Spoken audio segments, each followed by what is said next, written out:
উনি যদি বলে থাকেন সরকারি চাকরির থেকে চায়ের দোকানে রোজগার বেশি, উনি তো ঠিকই বলেছেন। তবে এর সঙ্গে একটা কথা উনার যুক্ত করা উচিত ছিল।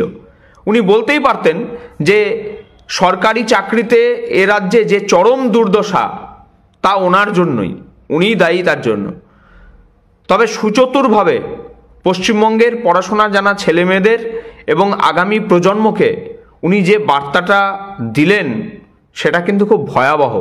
উনি বোঝাতে চাইছেন যে দেখো বাবা, লেখাপড়া করো না, লেখাপড়া শিখে কোনো লাভ নেই, এখানে শিল্পকর্ম কিছু হবে না, এখানে চাকরি বাকরি হবে না, তোমরা পরিযায়ী শ্রমিক হয়ে ভিন রাজ্যে চলে যাও, অথবা আমার শরণাপন্ন হও, আমার অনুগত হও, তাতে ছিটেফোঁটা কিছু কাটমানি পাবে, তাতে যদি তোমাদের চলে যায় চলে যাবে, এখানে শিল্প হবে না কোনো দিন।